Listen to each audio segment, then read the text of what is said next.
Bonjour à tous. C'est un petit signal pour dire que c'est le moment d'arrêter de discuter avec votre voisin. J'espère que vous allez bien. C'est le 3e jour, normalement la fatigue commence à s'installer un petit peu parmi les campeurs. Merci à l'équipe de louanges pour ce matin. Moi j'ai vécu un très bon moment avec Dieu. Salut. Et puis ce que j'aime bien faire après des temps de louanges, c'est prendre quelques instants juste pour débriefer un petit peu. J'aime bien faire ça avec des équipes de louanges quand j'ai l'occasion d'en coacher.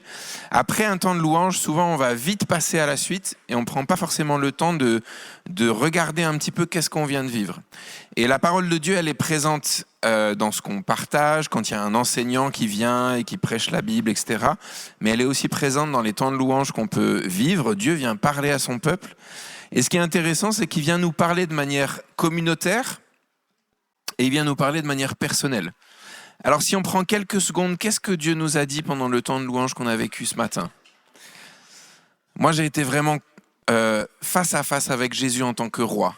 C'est quelque chose qui m'a frappé. Je pense que sûrement l'équipe avait préparé aussi dans cette optique, mais j'étais touché par la royauté, la souveraineté de Dieu. On l'a vu dans ce chant qu'on a chanté, nous sommes les fils et les filles du roi, couronnés, merveilleux nom, etc., consolateur. On a dit tous ces noms en fait de Jésus. Et puis même ce psaume, en fait, il décrivait comment un souverain règne sur son territoire. Donc on a rencontré Jésus en tant que roi ce matin. Et ça me rappelait en fait la signification du mot grec adorer. Alors je suis très mauvais en grec, mais je connais au moins le mot proskuneo, qui veut dire adorer, et il a un sens qui est intéressant. Dans les cultures anciennes, c'est le mot qu'on utilisait quand on avait un seigneur, un vassal qui venait vers un souverain auquel il était soumis. Et quand il s'approchait, en fait, il faisait un geste en particulier. Il se courbait, il prenait la main en fait de ce souverain et il posait ses lèvres en fait sur la main, comme ça. Et ça exprimait deux choses. Ça exprimait à la fois une crainte, parce que le vassal, du coup, par rapport au souverain, le souverain avait droit de vie et de mort sur le seigneur qui était vassal. Donc ça montrait en fait la révérence et la crainte. C'était le fait de dire je sais que tu as droit de vie et de mort sur moi. Et en même temps il y a une proximité dans ce geste où on pose ses lèvres sur la main de quelqu'un, c'est quand même assez intime. Et en fait on retrouve ça aussi dans la manière dont on s'approche de Dieu dans l'adoration, à la fois avec cette crainte et cette révérence, et puis à la fois avec cette proximité, cette intimité avec le roi de l'univers. Et puis il y a une troisième chose qui m'a touché ce matin. Est-ce que c'était pas magnifique aussi ce que les instruments jouaient entre les guitares, les violons, la basse. Et je sais pas si vous savez, mais dans les mots hébreux qui sont traduits par louer dans notre Bible, en fait il y en a plusieurs différents. Il y en a au moins 7 que je connais. Et il y a un de ces mots qui est traduit par louer, ça veut juste dire louer Dieu par les instruments de musique, sans forcément ouvrir la bouche, sans forcément dire quelque chose, juste par la musique, par la manière de jouer, en fait, on peut louer et adorer Dieu. Moi, ça m'a nourri ce matin, en tout cas, ça m'a vraiment fait du bien. Donc, merci aux équipes de louanges de cette semaine de nous accompagner pour que nous puissions nous approcher de Dieu.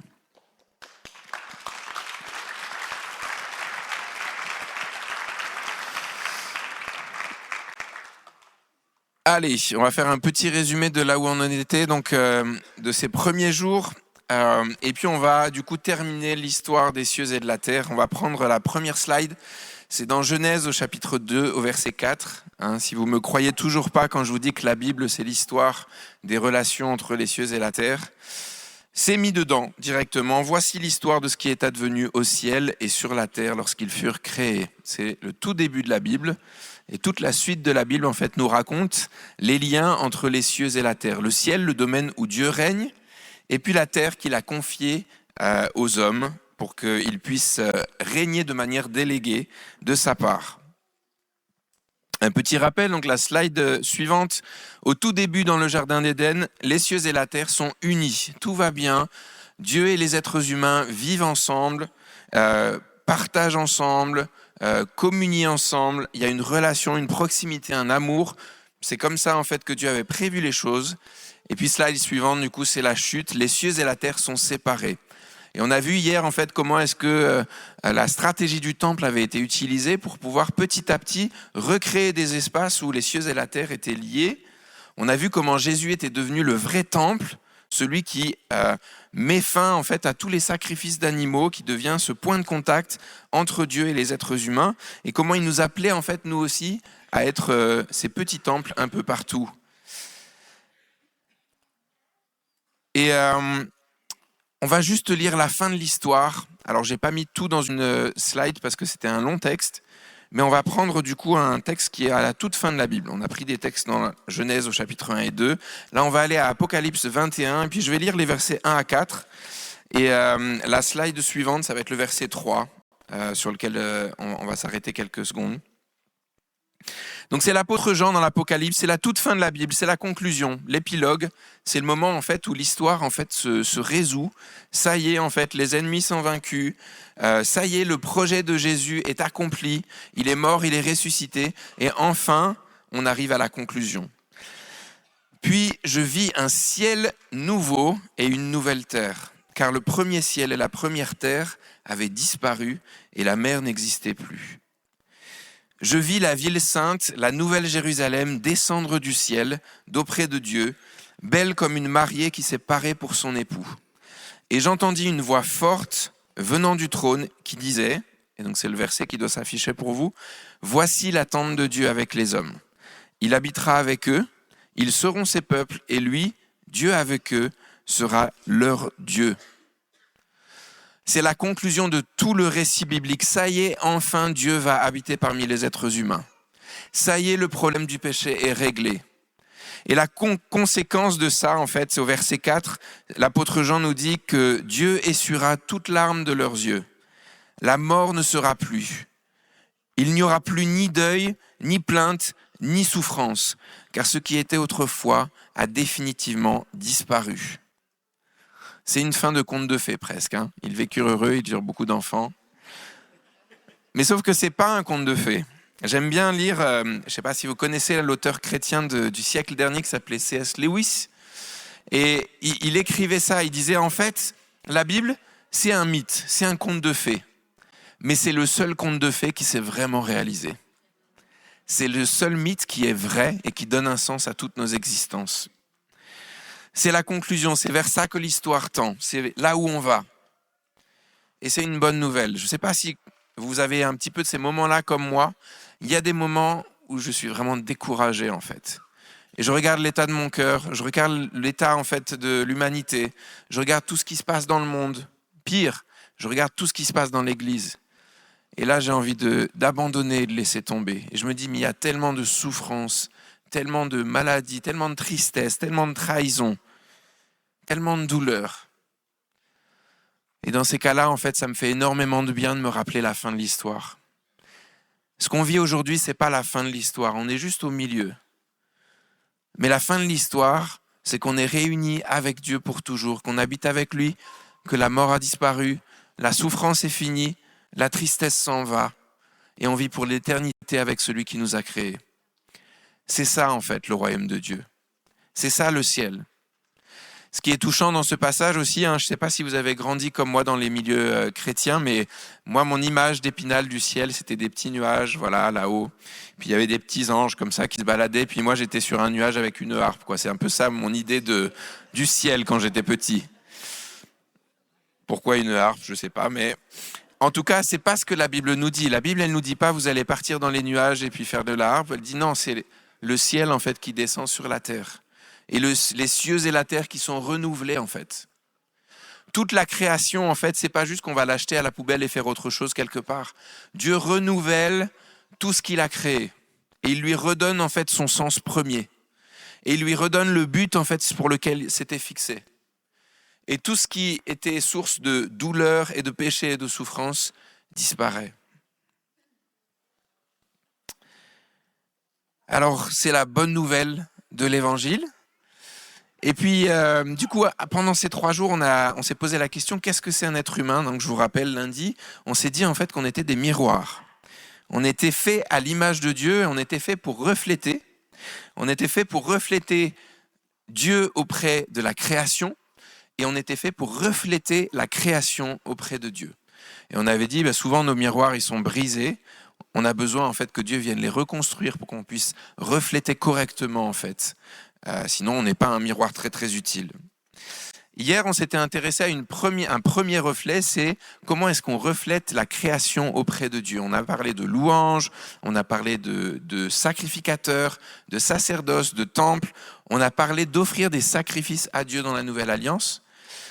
Et aujourd'hui, du coup, on va parler dans l'autre sens de comment est-ce qu'on représente Dieu auprès de la création. Et on va partir de ce verset qu'on a lu hier, qui était dans Apocalypse chapitre 5, c'est la slide suivante. Et c'est un chant nouveau qui parle à Jésus, qui dit « Tu as fait d'eux un peuple de rois et de prêtres au service de notre Dieu, et ils régneront sur la terre. » Alors, je ne sais pas vous, mais moi, en fait, le mot « roi », ça évoque plein de souvenirs d'enfance, quand je jouais aux cartes avec le roi de cœur, tout ça. Mon fils, du coup, à 8 ans, il lit beaucoup des bandes dessinées avec des histoires de cap et d'épée, des choses comme ça, donc où il y a le roi dedans à chaque fois.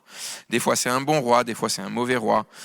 Et puis dans la Bible, en fait, il y a plein de rois. On parle beaucoup de sacrificateurs comme hier, mais on parle beaucoup de rois aussi. C'est assez étonnant.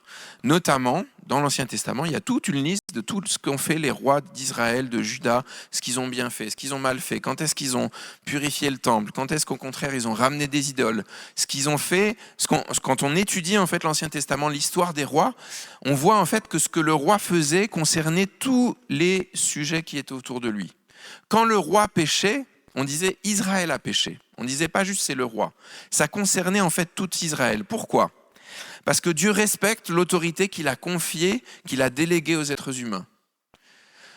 Et puis, le roi, en fait, non seulement il a une autorité qui lui est confiée, mais c'est aussi un exemple en fait pour tous les gens qui sont sous son règne, en fait, sous son royaume. Donc du coup, dans ces deux aspects, quand le roi va dans la mauvaise direction, souvent le peuple va dans la mauvaise direction, et inversement. Alors, qu'est-ce que ça peut vouloir dire au XXIe siècle, en 2025 ? Quand on voit, moi, quand je pense au roi, je pense au roi d'Angleterre. Mais bon, c'est peut-être pas l'exemple type de ce qu'on est appelé à devenir en tant qu'enfant de Dieu, avec tout le respect que j'ai pour le roi d'Angleterre. Qu'est-ce que ça peut bien vouloir dire d'être roi ? En fait, ce qui est compliqué, c'est qu'il faut qu'on renverse notre compréhension de ce mot. C'est Jésus lui-même qui va nous l'expliquer. On va lire ça dans Matthieu, chapitre 20.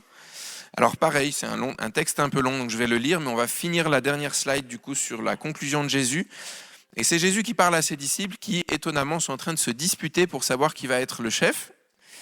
Et du coup, Jésus leur dit « Non, mais vous savez ce qui se passe dans les nations. Les chefs politiques dominent sur les peuples. Les grands personnages font peser sur eux leur autorité. Qu'il n'en soit pas ainsi parmi vous. Au contraire, si quelqu'un veut être le premier parmi vous, qu'il soit votre serviteur. Si quelqu'un veut être le premier parmi vous, qu'il soit votre esclave. Car de même, le Fils de l'homme n'est pas venu pour se faire servir, mais pour servir et donner sa vie en rançon pour beaucoup. » C'est à ça qu'on est appelé en tant que roi. On n'est pas appelé à donner des ordres, à être servi par les autres, à écraser les autres. On est appelé à servir et à donner notre vie. C'est ça en fait que Jésus nous propose. C'est un peu la devise des pompiers, vous savez, protéger et servir. C'est ça ta mission en fait. Si tu es roi, c'est ça que tu dois faire. Évidemment, on n'est pas des rois avec un grand R majuscule. On a chanté en fait le vrai roi ce matin, Jésus qui est le roi des rois. Mais on est des petits rois qui dépendons directement de notre souverain. On parlait tout à l'heure des seigneurs qui sont des vassaux. Ben, nous sommes en fait des vassaux de Jésus en fait. Notre autorité, notre royaume, il vient pas de nous-mêmes. C'est pas parce qu'on est super fort et qu'on a des beaux petits muscles. C'est parce que Jésus en fait nous délègue sa royauté pour l'exercer dans un domaine particulier.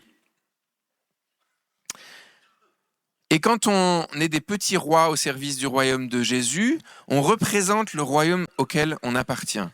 C'est pour ça que tout ce que nous vivons ne concerne pas juste notre petite personne. Quand je pêche, c'est dommage pour moi, mais surtout, en fait, je représente le royaume auquel j'appartiens. Et du coup, c'est ce que Dieu va reprocher à Israël à certains moments. À cause de vous, le nom de Dieu est blasphémé parmi les nations. Pourquoi ? Parce que vos actes ne sont pas dignes du royaume que vous représentez. Ma vie ne concerne pas que moi, en fait. Je représente le royaume dont je fais partie. La stratégie du temple, elle a été complétée avec la stratégie des rois. C'est la slide suivante. qui n'est pas du tout une pizza qui a la varicelle, hein. Je vous remercie de ne pas vous moquer, j'ai fait ça avec mon traitement de texte du mieux que j'ai pu. Pour vous expliquer, donc j'ai mis des couleurs pour que ce soit plus clair, mais donc la terre, comme il fallait clarifier un peu, en rouge vous avez la terre, le domaine des êtres humains, et puis en bleu j'ai mis du coup le royaume de Dieu. Et donc les petits points que vous voyez un petit peu partout sur cette image, c'est vous, c'est moi, c'est les petits temples ambulants qui se baladent un peu partout dans le monde. Jésus a utilisé en fait cette métaphore dans les évangiles, il a dit vous êtes le sel de la terre. Mais du coup le principe du sel c'est qu'il doit être saupoudré, dispersé. Si le sel il est tout entier au même endroit et que vous essayez de le manger, c'est pas bon du tout. Le sel, il en faut en petite quantité pour donner du goût. C'est un petit peu la stratégie des rois, c'est que Dieu nous a envoyés dans le monde, chacun pour apporter le goût de l'évangile du royaume de Dieu. Et petit à petit, vous voyez ces petits points bleus au fur et à mesure, en fait, qu'on répand le royaume de Dieu partout où on va. Du coup, en fait, la terre et les cieux commencent à nouveau à se réunir. C'est ce qu'on disait hier, vous êtes des temples ambulants, ça veut dire partout où vous êtes, les gens qui sont autour de vous ont peut-être une occasion d'être à côté de Jésus. Peut-être que le Saint-Esprit en vous va toucher la personne qui est à côté de vous, même si elle n'est pas chrétienne, qu'elle ne connaît pas Jésus. Peut-être ça peut être dans votre travail, peut-être ça peut être dans votre vie associative, ça peut être avec vos amis tout simplement. Mais Dieu en vous peut toucher en fait les gens qui sont autour de vous. Et quand Dieu en vous touche les gens qui sont autour de vous, le royaume de Dieu avance. C'est ça en fait, régner avec Christ. C'est d'être soumis au roi des rois qui vit à l'intérieur de moi. Ça va, c'est clair la stratégie des rois? Voilà, vous êtes sûr que je n'ai pas fait avec ChatGPT ce schéma.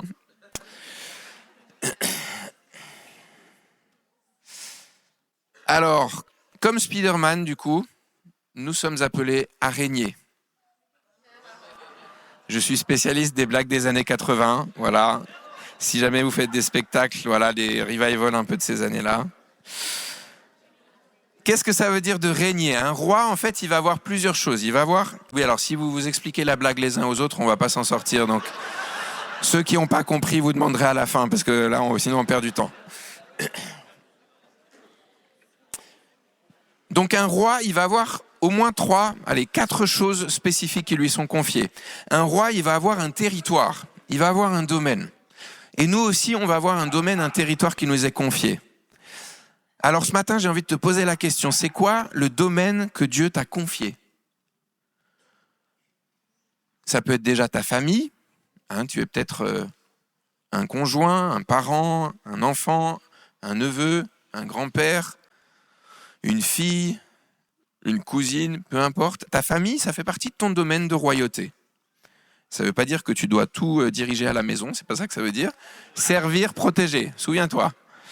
Voilà, ton domaine, en fait, ça peut être ça déjà. Où est-ce que tu travailles? C'est quoi ton activité? Là aussi, tu as un domaine. Tu es peut-être le PDG de ton entreprise. Mais dans ce cas, tu as un domaine en fait, que Dieu te confie et que tu dois gérer à son image. Mais tu es peut-être juste la personne qui fait le ménage dans l'entreprise. C'est le poste peut-être le moins gradé dans l'entreprise. C'est pas grave. Tu as un domaine qui t'est confié. Paul va nous dire tout ce que vous faites, faites-le de bon cœur comme pour le Seigneur, non pour les hommes. La manière dont tu t'occupes en fait de ton activité professionnelle, la manière dont tu t'engages dans ton église, la manière dont tu ranges les chaises le dimanche, la manière peut-être dont tu nettoies les sanitaires après le culte, c'est un domaine qui t'est confié. Ça ne te définit pas. Ton ministère n'est pas le nettoyage des toilettes. Mais c'est ta fonction à un moment précis, à un moment donné. Et quand tu le fais, fais-le comme un roi, fais-le comme une reine. Fais-le comme quelqu'un qui a une mission, une responsabilité, et fais-le jusqu'au bout. C'est ton domaine. Dans nos vies, en fait, le domaine, il va changer. Le territoire, il va changer. Des fois, ça va nous sembler très petit. Mais il y a une règle, en fait, dans le royaume de Dieu. C'est Jésus qui va dire, si tu es fidèle en peu de choses, il t'en sera confié de plus grandes. C'est la parabole des talents qui nous montre cela. La manière dont tu gères les petites choses sur terre, ça a une influence sur ta vie ici, et ça a une influence sur ta vie plus tard. Quand on sera réunis avec Jésus, on ne va pas juste rester effectivement avec notre harpe sur des nuages. Il y aura d'autres choses à faire, il y aura d'autres choses sur lesquelles nous pourrons en fait avoir une autorité. On pourra continuer à régner avec Christ, et j'ai aucune idée de à quoi ça va ressembler. mais je sais que ce qu'on vit ici, la manière dont tu gères ce que Dieu t'a confié ici, ça a une influence sur ta vie ici-bas et sur ta vie à venir. Le roi, il a un territoire, mais il a aussi une autorité qui lui est donnée pour gérer ce territoire. Et on a dit, nous, notre autorité, elle nous est déléguée de la part de Jésus. On va lire du coup deux textes du coup dans la Bible, un dans l'Ancien Testament au tout début. On va prendre la slide suivante dans Genèse au chapitre 1 au verset 28. C'est le tout début. Adam et Ève sont là, ils viennent d'être créés. La première chose que Dieu dit à Adam et Ève dans Genèse au chapitre 1, il les bénit et il leur dit « Reproduisez-vous ». Voilà, super mission. « Devenez nombreux, remplissez la terre et soumettez-la. Dominez sur les poissons de la mer, et sur les oiseaux du ciel et sur tout animal qui se déplace sur la terre. » Le mot « dominer », il implique cette autorité en fait. Le fait de dire « je te confie un territoire, la terre. Prends-en soin. Je te donne une autorité en fait pour en prendre soin. » Des fois je discute avec des amis chrétiens sur les questions d'écologie. Et des fois, une question qui peut être légitime, c'est de dire, oui, mais si la Terre doit être détruite à la fin, on fait ce qu'on veut, quoi. C'est pas grave si on prend pas, si on trie pas nos déchets, si voilà, on s'en fiche. À la fin, du coup, on fait un nouveau ciel, nouvelle terre, c'est pas grave. Est-ce que c'est comme ça que les rois se comportent avec ce qui leur est confié, avec le territoire qui leur est donné? Non. La terre, elle a été confiée aux hommes. Ce qu'on fait, en fait, de ce que Dieu nous a confié, ça montre qui on est à l'intérieur et ça montre à qui on appartient. C'est pour ça que, en tant que chrétien, l'état en fait du monde et la pollution et la disparition des espèces et tout ça, ça nous concerne directement parce que c'est à nous en fait que Dieu a confié cette terre.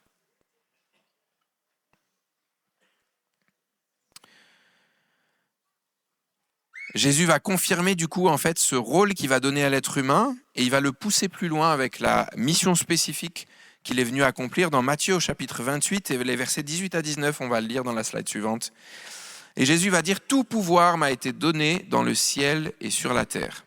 Allez, faites de toutes les nations des disciples, baptisez-les au nom du Père, du Fils et du Saint-Esprit et enseignez-leur à mettre en pratique tout ce que je vous ai prescrit. » Il est vraiment question d'autorité dans ce passage. Tout pouvoir m'a été donné. Pourquoi est-ce que Jésus dit ça? On n'en a pas trop parlé ces 2 derniers jours, mais en fait, le monde dans lequel on vit, c'est pas juste un sanctuaire, c'est aussi un champ de bataille. Il y a une bataille spirituelle qui se déroule depuis le tout début, depuis la création de l'être humain, entre le monde des ténèbres et le royaume des cieux. Et dans les Actes des Apôtres, on lit que Jésus est apparu pourquoi? Pour détruire les œuvres du diable. Le diable, c'est le père du mensonge, c'est celui qui nous pousse vers tout ce qui nous détruit, qui nous pousse vers le péché, vers la mort, qui essaye de détruire l'être humain, qui le déteste. Et Jésus, en fait, est venu pour détruire les œuvres du diable. Et quand Jésus dit « tout pouvoir m'a été donné », ce qu'il dit, c'est « j'ai repris l'autorité que l'être humain avait donnée au diable ». Quand le serpent vient tenter Adam et Ève, et que Adam et Ève choisissent de désobéir à Dieu, c'est comme s'ils avaient transféré cette autorité que Dieu leur avait donnée et qu'il l'avait donnée à Satan. D'ailleurs, dans Matthieu chapitre 4, dans l'épisode de la tentation de Jésus, on voit que le diable dit à Jésus, tout cela, il montre les royaumes de la terre à Jésus, il dit, tout cela m'appartient et je le donne à qui je veux. Jésus ne va pas le contredire à ce moment-là, parce que Jésus n'est pas encore mort et ressuscité. Donc c'est un état de fait. L'être humain a choisi de donner l'autorité que Dieu lui avait déléguée au prince des ténèbres. Et ce que Jésus vient faire, c'est qu'il vient récupérer l'autorité qui nous avait été prise et vient, et ça c'est étonnant de la part de Dieu, il la remet entre nos mains. Et il dit, tout pouvoir m'a été donné dans le ciel et sur la terre, maintenant, allez.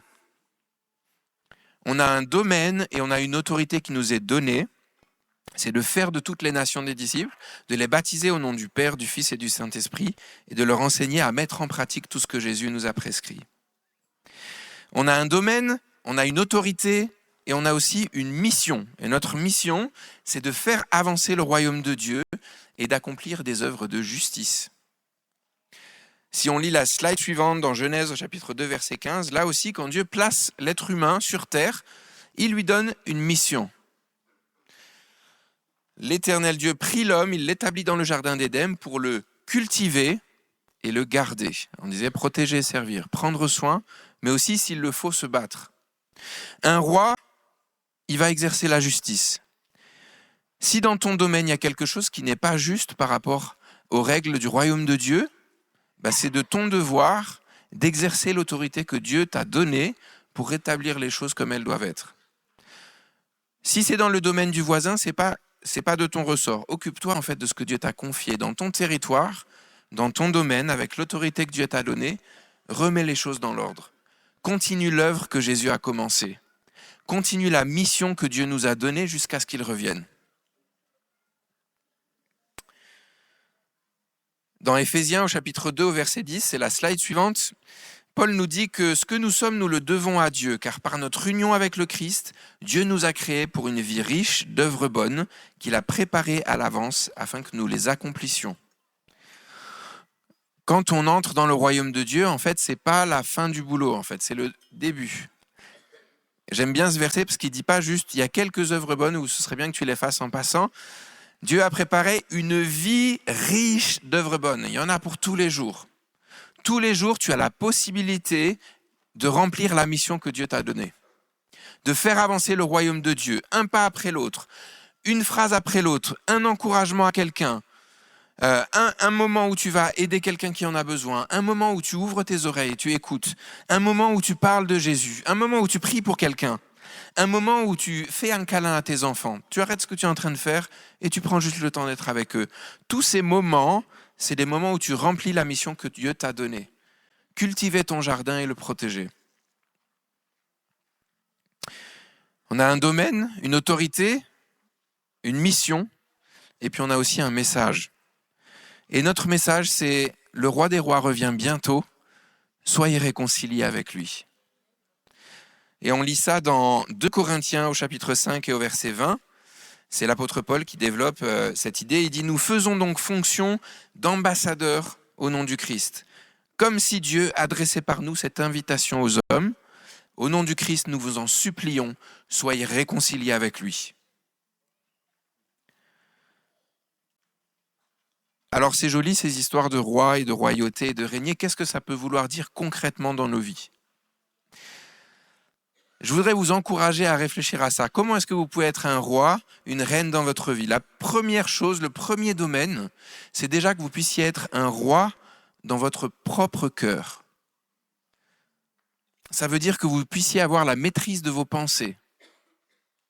Je ne sais pas si... Moi, j'ai grandi, du coup, j'étais chrétien depuis assez petit, j'ai donné ma vie à Jésus à 8 ans, mais j'ai passé beaucoup de temps à laisser mes pensées vagabonder dans plein de directions. Du coup, j'étais quelqu'un de très anxieux jusqu'à à peu près mes 25 ans à peu près, où j'ai vécu une expérience fondatrice avec Dieu qui m'a vraiment bouleversé. Mais jusque-là, en fait, j'étais chrétien, j'aimais Jésus, mais si on regardait, s'il y avait un petit scanner de mes pensées à l'intérieur, c'était « Oh là là, comment je vais faire ? Oh là là, je fais mes études, j'ai un examen, mais je vais le rater. Qu'est-ce qui va se passer après ? Je vais être à la rue, je ne pourrai pas payer mon loyer. Oh là là, je ne trouve pas de travail. Oh là là, qu'est-ce qui va se passer ? Est-ce que je vais avoir assez d'argent ? Et puis, est-ce que je vais me marier ? Est-ce que je vais fonder une famille ? Je ne sais pas. Oh là là, c'est tellement dur. » Et du coup, en fait, c'était un cirque dans mes pensées sans arrêt. Donc, autant vous dire que je faisais quand même beaucoup la tête. Et puis que, en fait, j'étais pas une bonne publicité pour le royaume de Dieu, en fait.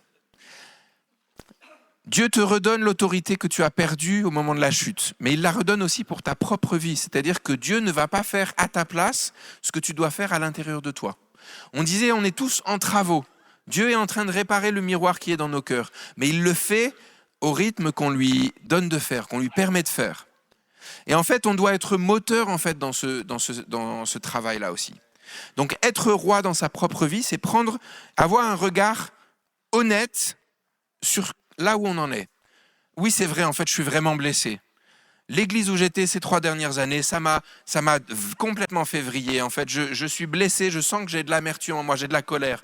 Qu'est-ce que je peux faire en tant que roi par rapport à ça ? La marque des rois dans le royaume de Dieu, c'est la repentance.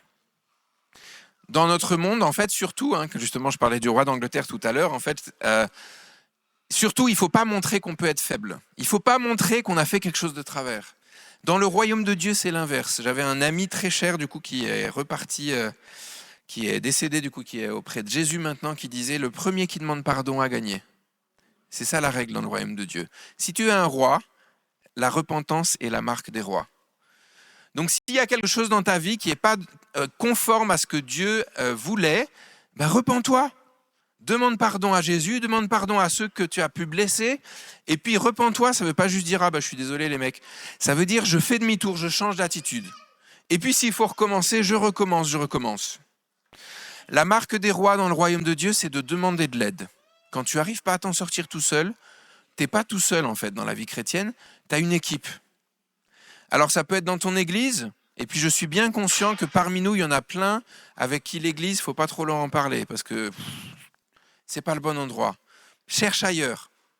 Si tu es déterminé à laisser Dieu guérir ta vie, à régner dans ta vie, pas juste à la subir, Dieu va t'envoyer les personnes dont tu as besoin pour prendre soin de toi, pour t'aider à guérir et pour que Dieu reconstruise en fait cette image à l'intérieur de toi.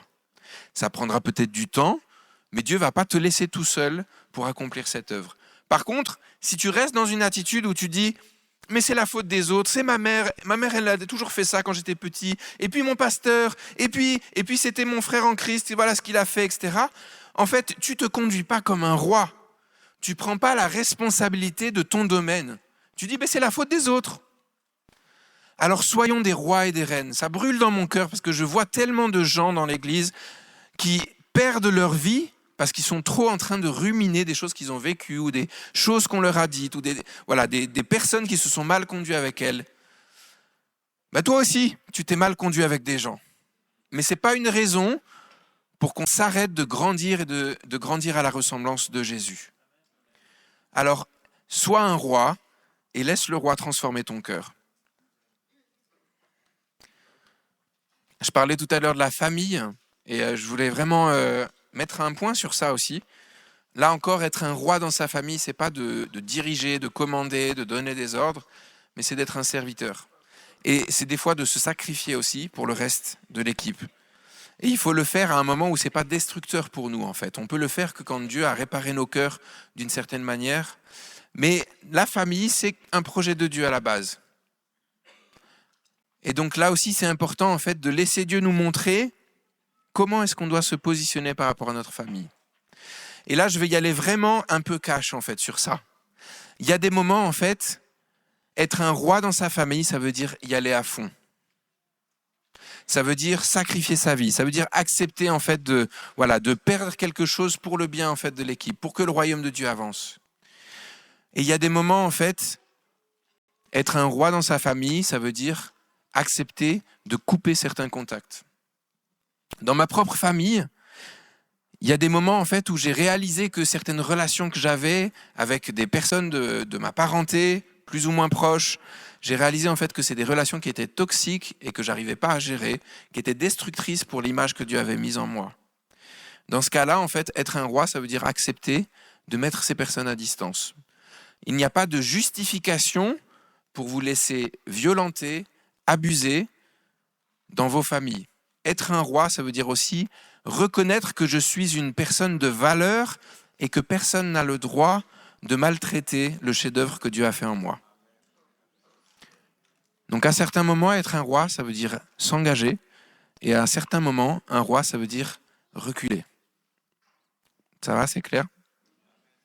Je suis un peu solennel, mais c'est des problématiques qui sont très présentes aussi dans nos familles, en fait, et c'est important de savoir qu'on n'est pas appelé à être des serpillères. C'est pas parce qu'on est appelé à être des serviteurs qu'on est appelé à être des serpillères. Être un roi dans sa vie quotidienne, dans son travail, dans son église, ça va être de révéler en fait un tout petit peu de qui est Dieu au travers de notre manière de vivre, au travers de la manière dont on dit bonjour aux gens, au travers de la manière dont notre caractère se révèle. Si tu n'es pas capable de contrôler ta colère, il faut que tu sois un roi par rapport à ça. Là, tu as un domaine à gérer parce que quand ta colère éclate et que tu ne la maîtrises pas, tu montres aux gens en fait que finalement, tu ne représentes pas vraiment le royaume de Dieu dans ce domaine-là. Une des marques des rois dans le royaume de Dieu, c'est comment tu traites les personnes qui ne peuvent rien te rendre en retour. Comment tu traites la personne qui est un peu bizarre à l'église, qui est un peu peut-être simple d'esprit, qui vient te voir avec un grand sourire parce qu'elle t'aime bien. Est-ce que tu es en train de te moquer d'elle dans ta tête ? Est-ce que tu es en train de dire « Oula, t'es un peu bizarre toi, pas trop près ?» Comment est-ce que tu traites les plus petits? Ça, c'est la marque des rois. Quand on voit comment Jésus a vécu, il a toujours été plein de compassion, de respect et d'empathie envers ceux qui ne pouvaient rien lui rendre. Les personnes envers qui Jésus était le plus dur, c'est les personnes qui étaient le plus orgueilleux, les plus orgueilleuses, qui étaient les plus sûres d'elles-mêmes, qui étaient en haut de l'échelle sociale et qui regardaient les autres de haut. Ça, c'est quelque chose que Jésus ne supporte pas. Si tu es un roi, comment est-ce que tu traites les plus petits autour de toi? Évidemment, en vous lançant ces questions, je me les lance à moi-même, hein. C'est quelque chose sur lequel le Seigneur me travaille régulièrement et je ne suis pas arrivé au bout de la course, hein. Allez, on va s'arrêter là ce matin. On va finir avec la dernière slide en résumé du coup. Qu'est-ce qu'un être humain? Nous sommes des rois, nous sommes des reines, des ambassadeurs, des envoyés. Nous représentons le royaume dont nous faisons partie auprès de ce monde. Chacun d'entre nous a reçu un domaine à cultiver, une autorité à exercer, une mission à accomplir et un message à annoncer. Je vais prier. Seigneur Jésus, tu es le roi des rois. Ce matin, nous avons plié le genou devant toi, nous t'avons apporté nos hommages, parce qu'il n'y a personne qui est plus digne de toi que toi de recevoir la souveraineté, la domination et le règne. Seigneur, ta parole nous dit que ton règne n'a pas de fin. Tu es roi et tu seras roi pour toujours. Seigneur, combien nous nous sentons parfois indignes de la confiance que tu nous fais en nous donnant en fait l'autorité que nous avions laissée au prince des ténèbres. Tu es venu, tu es mort à la croix, tu es ressuscité, tu l'as repris pour nous et tu nous la redonnes à nouveau. Tu es le Dieu des secondes chances. Tu es le Dieu qui recommence à nouveau, même quand c'était cassé. Alors je te remets, Seigneur, toutes nos situations, toutes nos vies. Merci parce que tu continues à réparer le miroir dans nos cœurs. Merci parce que tu continues à purifier nos temples. Et merci parce que tu nous apprends à régner avec toi sur la terre pour régner avec toi aussi dans le siècle à venir. Dans tout ce que j'ai dit ce matin, Seigneur, s'il y a quelque chose qui a touché le cœur de quelqu'un, je te prie que cette personne puisse demander de l'aide, puisse aller voir les personnes qui peuvent prier cette semaine avec elle et que tu puisses continuer du coup à former la personne de Jésus en chacun d'entre nous. Sois glorifié Jésus, que toute la gloire te revienne. Nous t'aimons et nous t'adorons. Amen. Merci à vous.